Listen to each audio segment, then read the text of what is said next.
អ្នកប្រកបរបរសេដ្ឋកិច្ចក្រៅប្រព័ន្ធបាននឹងកំពុងរងផលប៉ះពាល់ពីរបៀបរកស៊ីរបស់ក្រុមហ៊ុន Wow Now ដែលបានប្រើប្រាស់រថយន្តរបស់ក្រុមហ៊ុនដើម្បីផ្ដល់សេវាដឹកជញ្ជូនភ្ញៀវ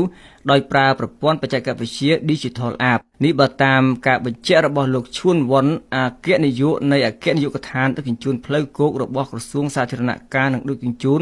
នាថ្ងៃទី26ឧសភាតំណាងអ្នកប្រកបរបរសេដ្ឋកិច្ចក្រៅប្រព័ន្ធបានដឹងថាតាមរយៈការរកស៊ីរបៀបនេះក្រុមហ៊ុន Wow Now កំពុងប្រើរថយន្តអគ្គិសនីដែលផ្ដល់សេវាកម្មដឹកជញ្ជូនក្នុងតម្លៃមួយទាបជាងអ្នករត់ម៉ូតូកង់3និងអ្នកផ្ដល់សេវាកម្មដឹកជញ្ជូនតាមរថយន្តធម្មតានៅក្នុងសេចក្តីថ្លែងការណ៍ដែលបានចេញផ្សាយតាមបណ្ដាញសង្គមនៅរសៀលថ្ងៃទី26ឧសភាលោកឈួនវ៉ុនអគ្គនាយកនៃអគ្គនាយកដ្ឋានដឹកជញ្ជូនផ្លូវគោកបានដឹងថារដ្ឋមន្ត្រីក្រសួងសាធារណការនិងដឹកជញ្ជូនលោកពេងពូនីបានកោះប្រជុំក្រុមហ៊ុននានាដែលធ្វើអាជីវកម្មផ្ដល់សេវាដឹកជញ្ជូនដោយប្រើប្រព័ន្ធបច្ចេកវិទ្យា Digital App ដើម្បីពិភាក្សាលើសេចក្តីប្រកាសមួយរបស់ក្រសួងនៅក្នុងសេចក្តីប្រកាសក្រសួងមិនអនុញ្ញាតឲ្យក្រុមហ៊ុនប្រើមធ្យោបាយផ្ទាល់ខ្លួនដើម្បីផ្ដល់សេវាដឹកជញ្ជូន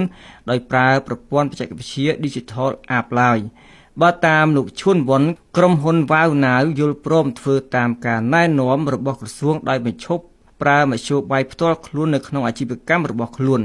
តែលោកឈួនវ៉ុនថាក្រសួងនឹងបន្តធ្វើកិច្ចការបន្ថែមទៀតដើម្បីធានាថាក្រុមហ៊ុនផ្សេងទៀតមិនយកគំរូតាមក្រុមហ៊ុន Wow Now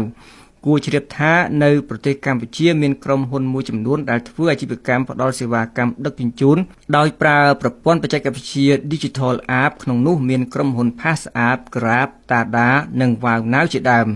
លោកវ៉ុនពៅប្រធានសមាគមប្រជាធិបតេយ្យឯករាជ្យនៃសេដ្ឋកិច្ចក្រៅប្រព័ន្ធ IDEA ប្រាប់វិទ្យុបារាំងអន្តរជាតិ AFE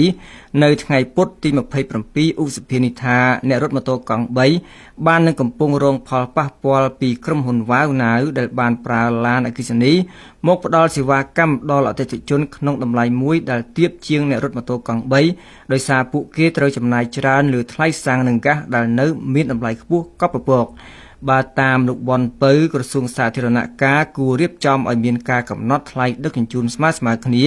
សម្រាប់អ្នកផ្ដល់សេវាកម្មដឹកជញ្ជូនដោយប្រើប្រព័ន្ធបច្ចេកវិទ្យា Digital App ដើម្បីធានាឲ្យបាននូវការប្រកួតប្រជែងមួយដែលស្មើភាព